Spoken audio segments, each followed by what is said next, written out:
Hi everyone, मैं इस YouTube platform पर आप सभी का वेलकम करता हूं।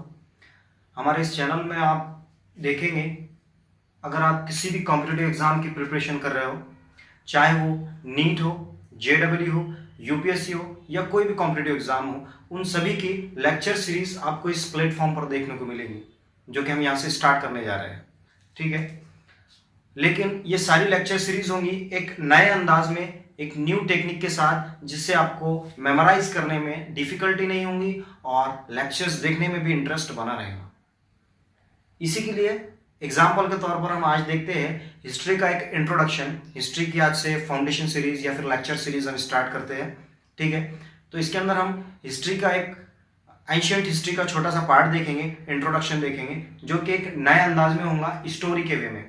ठीक है, तो इस स्टोरी को स्टार्ट करने से पहले मैं आपको थोड़ा सा टाइमलाइन डिस्कस करना चाहूंगा। Now we are living in 2022 common era. Okay, यानी कि मोदी जी के दौर में। मित्रों, पेट्रोल के दाम कम हुए कि नहीं हुए? यानी कि अच्छे दौर में हम अभी जी रहे हैं, जो 2022 है। अब इस 2022 से अगर हम करीब 20 साल पहले जाते हैं तो स्टार्ट होता है 2000। इससे 1000 साल पहले जाते हैं तो हमें मिलता है 1000। इससे कुछ 300 साल पहले जाते हैं हम तो पहुंचते हैं 700 में, और इससे और 700 साल पीछे जाते हैं तो हम पहुंचते हैं 0 पर। ठीक है, तो ये 0 के बाद वाले ईयर्स हो गए 1, 2, 300 साल, 500 साल, 1000 साल, 2000 साल। 2000 साल के बाद में 2022 में हम पहुंच गए। तो इन ईयर को पढ़ते हैं कॉमन इरा या फिर एना डोमिनी। ठीक है, लेकिन ये 0 से पहले भी टाइम पीरियड होंगे, कुछ ना कुछ इवेंट्स हुए होंगे। उन इवेंट्स को हम एना डोमिनी नहीं बल्कि बिफोर कॉमन एरा या बिफोर क्राइस्ट पढ़ते हैं। जैसे कि इस 0 से 1 साल पहले, 2 साल पहले, 100 साल पहले, 200 साल पहले, 300 साल पहले। तो 300 साल पहले के पीरियड को हम पढ़ेंगे 300 बीसी बिफोर क्राइस्ट या फिर 300 बिफोर कॉमन एरा। वैसे इससे 600 साल पहले 600 बीसी या 600 बिफोर कॉमन एरा या क्राइस्ट। ओके, तो ये टाइमलाइन डिसाइड होता है जब जीसस का बर्थ हुआ, तो उनके बर्थ के जो टाइम है उसको 0 कंसिडर करते हैं, और उससे पहले के टाइम को बिफोर कॉमन एरा हम पढ़ते हैं, और उनके बर्थ के बाद के टाइम को हम कॉमन एरा या फिर एना डोमिनी पढ़ते हैं। ठीक है, तो इससे आपको टाइमलाइन समझ में आ गया होगा। अब स्टार्ट करते हैं हमारी इस लेक्चर की स्टोरी। स्टोरी का टाइटल है एंशिएंट इंडिया। ठीक है, एंशिएंट इंडिया की हिस्ट्री देखेंगे हम एक स्टोरी के माध्यम से। ठीक है, तो हमारी स्टोरी का टाइटल है एंशिएंट इंडिया। अब ये स्टोरी स्टार्ट होती है एक फॉरेस्ट से। एक घना जंगल है, घने जंगल के अंदर हमारा एक कैरेक्टर है जिसका नाम है कालू। वो कालू घने जंगल के अंदर एक हिरन के पीछे दौड़ रहा है, और दौड़ते दौड़ते उसकी ठोकर लगती है एक पत्थर से। वो पत्थर से इंजर्ड हो जाता है। तो इंजर्ड होने के बाद देखता है कि इस पत्थर से मैं इंजर्ड हो गया। उसके दिमाग में एक आइडिया आता है और वो पत्थर देकर मारता है हिरन को, जिससे हिरन मर जाता है और फिर उसको फूड मिल जाता है। ओके, अब फूड मिलने के बाद उसका दिन सर्वाइव हो जाता है, डे सर्वाइव हो जाता है। डे सर्वाइव होने के बाद रात का वक्त होता है, और रात के वक्त में वहां पर सुनाई देती है टाइगर का साउंड। टाइगर की आवाज़ वहां सुनाई देती है, और टाइगर से डर कर हमारा जो कालू है वो इधर उधर भागने लगता है, और किसी तरह से उस टाइगर से बचकर वो अपनी लाइफ सर्वाइव करता है। तो इस तरह से उसको टाइगर से बचते बचते हो जाते हैं करीबन 4000 साल। ये हमारी स्टोरी शुरू हुई है आज से करीबन 12000 साल पहले से। ठीक है, और टाइगर से सर्वाइव करते हुए हमारे कालू को हो चुके हैं 6000 साल। आप आपके हिसाब से कैरेक्टर का नाम कुछ भी सोच सकते हैं। ठीक है, तो 6000 साल बाद जब कालू एक केव में टाइगर से सर्वाइव करके बचकर एक केव में जाता है, वहां उसे मिलता है मेटल, कॉपर और ब्रोंज। तो फिर से एक बार आइडिया आता है कालू को कि इस कॉपर और ब्रोंज से मैं भाला बनाऊंगा। उसको घिसकर वो वहां पर भाला बनाता है और टाइगर का सामना करता है और टाइगर को मारता है। अब यहाँ पर टाइगर से भी बचने के लिए उसको मेटल मिल गया। ठीक है, अब मेटल मिलने के करीबन 1500 साल बाद तक वो अपनी लाइफ जंगल में स्पेंड करता है। 1500 साल जंगल में लाइफ स्पेंड करने के बाद वो एक नदी के किनारे जाता है, जिस नदी का नाम है इंडस। इंडस रिवर के किनारे वो बैठता है, उसको प्यास लगती है, पानी पीता है, और पानी पीने के बाद वो सो जाता है। सोता है तो उसको एक ड्रीम आता है, सपना आता है। सपने में वो देखता है कि एक विलेज है, सॉरी एक सिटी है, वो सिटी के अंदर घूम रहा है। वहां पर उसको पक्के मकान दिखते हैं जो मट्टी के या फिर ईंटों से बने हुए हैं। ठीक है, वहां उसे मार्केट देखने को मिलता है। मार्केट में डिफरेंट चीजें देखता है, वो कपड़े देखता है। इससे पहले उसने जंगल में कभी कपड़े नहीं देखे थे, बर्तन नहीं देखे थे, उसको बर्तन देखने को मिलते हैं। बहुत सारे आर्टिफैक्ट्स उसको देखने को मिलते हैं, कुछ इंस्ट्रूमेंट्स उसको देखने को मिलते हैं। ऑर्नामेंट्स, बैंगल्स, ये सब चीज़ें वो देखता है। और वो जब सपने से जागता है तो वो सोचता है कि मैं भी इस तरह के एक शहर में रहूँगा।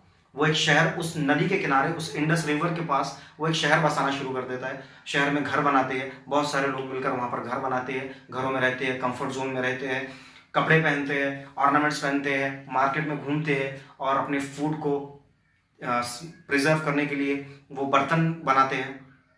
और इस तरह से उनको अपनी लाइफ स्पेंड करते हुए जब वो घर बनाना शुरू करते हैं, वहाँ से करीबन 900 से 950 यानी लगभग 1000 साल वो सुकून से अपने स्पेंड करते हैं।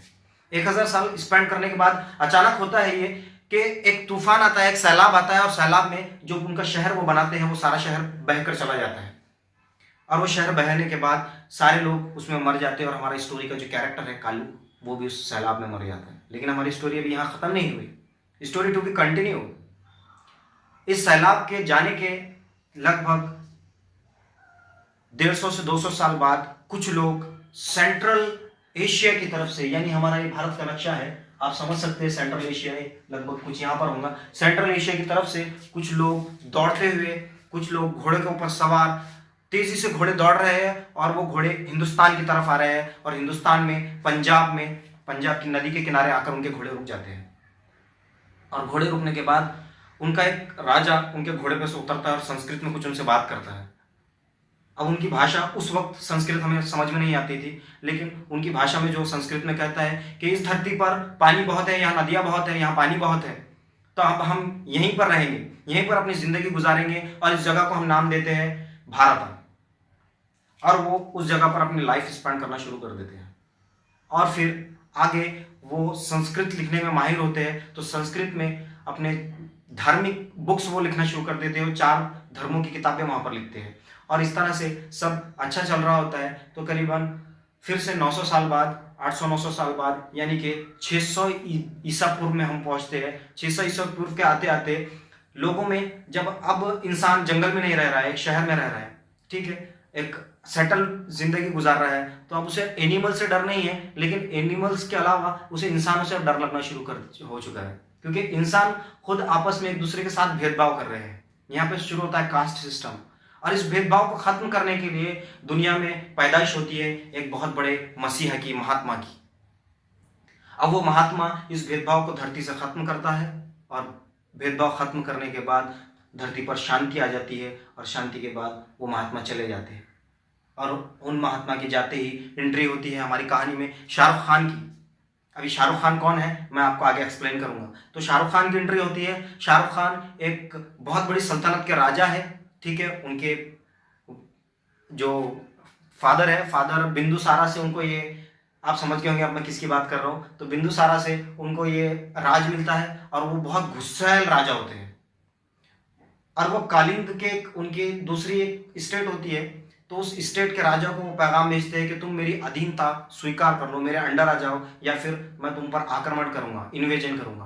वो राजा इनकार कर देता है। तो फिर शाहरुख खान अपनी आर्मी लेकर कालिंग पहुंच जाते हैं, उसकी स्टेट में, उस राजा की स्टेट में, और उस स्टेट पर हमला कर देते हैं। वहाँ पर बहुत बड़ी जंग होती है। जंग में बहुत हजारों लोग मर जाते हैं, लाखों लोग इंजर्ड हो जाते हैं। और ये तबाही देखकर जो शाहरुख खान है, शाहरुख खान एकदम से डर जाते हैं, सहम जाते हैं, और उन्हें लगता है कि मैं जो कुछ कर रहा हूँ ये गलत कर रहा हूँ। और शाहरुख खान फिर हमारे ये सब बुरे काम छोड़कर एक नेकी की राह पर चलना शुरू कर देते हैं, अच्छे काम करना शुरू कर देते हैं, और जो एक नया धर्म है, नए धर्म की प्रचार करना शुरू कर देते हैं, प्रीच करना शुरू करते हैं, तबलीग करना शुरू करते हैं।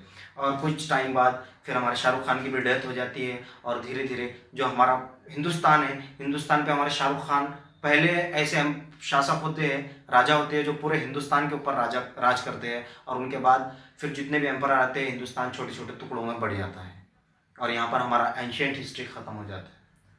जो एंशियंट इंडिया है, इसकी स्टोरी हमारी खत्म होती है। तो अब एक स्टोरी को मैं यहाँ पर बोर्ड पर आपके सामने एक्सप्लेन करता हूँ, जिससे आपको समझ में आएगा। हमारी स्टोरी शुरू हुई थी यहाँ से करीबन 12,000 साल पहले, यानी 10,000 BC के अंदर। 10,000 BC में हमारी जब स्टोरी शुरू हुई थी, तो हमारा स्टोरी का जो कैरेक्टर है कालू, वो कालू जंगल में भाग रहा था हिरन के पीछे, और हिरन को वो मारता है पत्थर से। यानी हमारा ये पीरियड शुरू था स्टोन एज, हम पढ़ रहे थे स्टोन एज, ठीक है। अब वो पत्थर से हिरन को मारने के बाद वो बचता है, सर्वाइव करता है टाइगर से, और टाइगर से सर्वाइव करते करते 4000 साल उसको गुजर जाते हैं, 6000 साल उसको गुजर जाते हैं। 6000 साल बाद वो एक केव में बैठता है, केव में उसको मिलता है मेटल, जिससे वो शेर का शिकार करता है। मेटल मिलते हैं उसको, कॉपर एंड ब्रोंज। तो हमारा ये हो गया मेटल एज। मेटल एज के बाद हमारा जो कालू है वो एक नदी के किनारे बैठता है और वहां बैठकर उसको पानी पीता है और उसको एक ड्रीम आता है, वो एक सिटी डेवलप कर रहा है। ठीक है, वो ड्रीम आता है, सिटी डेवलप कर रहा है, तो उसको ये कॉपर मिलने के कुछ तक लगभग 1500 साल बाद ये ड्रीम आता है। तो यहाँ से शुरू होता है 2500 साल बाद से इंडस वैली सिविलाइजेशन। ठीक है, इंडस वैली सिविलाइजेशन के जो लोग थे वो इतने सिविलाइज थे कि वो 2 मंजिल इमारत विदाउट एनी टेक्नोलॉजी 2 मंजिल की इमारत बनाते थे। ठीक है, और वो लोग अलग अलग डिजाइन के कपड़े पहनते थे, परफ्यूम का इस्तेमाल करते थे, परफ्यूम यूज करते थे, ऑर्नामेंट्स और बैंगल्स का इस्तेमाल करते थे। तो ये सारी चीजें हम देखेंगे इंडस वैली सिविलाइजेशन के अंदर, उनका आर्किटेक्चर कैसा था। तो हमारा कालू पहुंच गया था इंडस वैली सिविलाइजेशन में, उसकी लाइफ अच्छी जा रही थी, 900 साल उसने गुजार दिए थे। 900 साल गुजारने के बाद 900 साढ़े 900 साल गुजारने के बाद वो पहुंचता है, वहां पर आ जाता है सैलाब। सैलाब में सब लोग मर जाते हैं और मरने के बाद फिर हमारा नॉर्थ इंडिया से कुछ लोग इंडिया की तरफ आए थे घोड़ों पर, पैदल। उनके घोड़े यहाँ पंजाब में, पंजाब का जो रीजन है, पंजाब में उनके घोड़े रुक जाते हैं और वो यहाँ पर अपनी बस्तियां बसाते हैं। तो ये लोग थे आर्यंस लोग, सेंट्रली सॉरी स्पेलिंग मिस्टेक, तो ये लोग आर्यंस थे। ठीक है, आर्यंस लोग आए थे इंडिया में 1500 में, जब इंडस वैली सिविलाइजेशन खत्म हुआ था। इंडस वैली सिविलाइजेशन के बाद शुरू होता है वैदिक एज। वैदिक एज, तो जो वैदिक एज के लोग थे वो आर्यंस थे। इन्होंने 4 बुक लिखी थी, उनकी लैंग्वेज थी संस्कृत। संस्कृत में उन्होंने 4 बुक लिखी थी रिलीजियस टेक्स्ट, हिंदू रिलीजियस की, रिलीजन की, जिनका नाम था, यहां पर मैं लिख देता हूं, 4 बुक थी। ऋग्वेद, ठीक है, Rigveda, Yajurveda, Samaveda and 4th one is Atharvaveda. ये 4 बुक्स उन्होंने लिखी थी। इनके अंदर जो उनके गॉड्स एंड गॉडेसेस थे, देवी देवता, उनके बारे में उनके भजन लिखे हुए हैं और बहुत सारी रिलीजियस बातें इसमें लिखी हुई है। तो ये बुक्स का कंपोजिशन, जो रचना हुई है, वो इस वैदिक एज में हुई है। ठीक है, और वैदिक एज के लास्ट में जो डिस्क्रिमिनेशन होता है, सोशल डिस्क्रिमिनेशन, भेदभाव, जो इंडियन सोसाइटी है, वो इंडियन सोसाइटी डिवाइड हो जाती है 4 वर्णों के अंदर, 4 वर्ण। ठीक है, 4 वर्णों में इंडियन सोसाइटी डिवाइड हो जाती है, जिसमें सबसे ऊपर आते हैं ब्राह्मण, ब्राह्मण के बाद में आते हैं क्षत्रिय। अब ये ब्राह्मण, क्षत्रिय, ये सब चीजें हम जब हिस्ट्री की डिटेल लेक्चर पढ़ेंगे उसके अंदर हम देखेंगे। क्षत्रिय के बाद में आते हैं वैश्यास और फिर आते हैं शूद्रास। तो ये जो 4th कैटेगरी के लोग हैं, इनको कोई सोशल स्टेटस नहीं मिलता है सोसाइटी के अंदर, इनके साथ भेदभाव होता है। और फिर पैदाइश होती है हमारे मसीहा की। तो जो हमारे मसीहा है, 600 के बाद हमारे मसीहा आते हैं और एक नए धर्म की स्थापना होती है, बौद्ध धर्म। गौतम बुद्ध, यहाँ पे गौतम बुद्धा की यहाँ पे बर्थ होता है। ठीक है, शॉर्ट में मैं यहाँ जी लिख देता हूँ, गौतम बुद्ध, और नए धर्म की स्थापना होती है, बौद्ध धर्म। और वो बौद्ध धर्म की प्रीचिंग करते हैं, बल से नहीं बल्कि अकल से सारे लोगों को शांत करते हैं और जो भेदभाव है इसको खत्म करते हैं। और बहुत सारी चीजें हम इनके बारे में पढ़ेंगे, बौद्ध धर्म के बारे में पढ़ेंगे, और साथ ही जैन धर्म का भी मेंशन हमें इसी टाइम पीरियड में मिलता है। वो कंटेम्पररी दोनों चीजें एक साथ चलती है। ठीक है, और उसके बाद फिर गौतम बुद्ध के जाने के बाद आते हैं हमारे शाहरुख खान। तो शाहरुख खान जो थे हमारे, उन्होंने, शाहरुख खान ने अशोका, एक मूवी आई थी अशोका मूवी में शाहरुख खान ने सम्राट अशोक का रोल प्ले किया था। ठीक है, तो वो हमारे शाहरुख खान है। शाहरुख खान जो पहले स्टार्ट में बहुत ज्यादा गुस्सैल होते हैं, उनकी फिर वॉर होती है कालिंगी की वॉर। कालिंग जो कि उड़ीसा के पास एक एरिया था, उस टाइम एंशियंट टाइम में नाम था कालिंग। तो कालिंग की उनकी जंग होती है और खून खराबा देखकर डर जाते हैं सम्राट अशोक, और उसके बाद अपने आप को पूरा चेंज करते हैं और बौद्ध धर्म की प्रचार करना वो शुरू करते हैं। तो ये हमने स्टोरी के माध्यम से देखा था। और यहाँ पर हमारा एंशियंट हिस्ट्री, और अशोक के बाद जो हमारा इंडिया है, इंडिया छोटे छोटे टुकड़ों में बंटना शुरू हो जाता है। ओके, डिवाइड हो जाता है छोटे छोटे टुकड़ों में। और यहाँ पर हमारा करीबन 700 के आते आते 700 कॉमन एरा के आते आते 700 कॉमन एरा के आते आते हमारा एंशियंट हिस्ट्री खत्म हो जाता है। तो ये एक छोटा सा इंट्रोडक्शन था एंशियंट हिस्ट्री का, एक स्टोरी के माध्यम से। मैं उम्मीद करता हूँ कि आप लोगों को ये लेक्चर समझ में आया होगा। और इसी तरह से हमारे अगले लेक्चर भी आपको दिखने को मिलेंगे। इसके बाद हम एंशिएंट हिस्ट्री की लेक्चर सीरीज स्टार्ट करेंगे। तो आज के लिए इतना ही।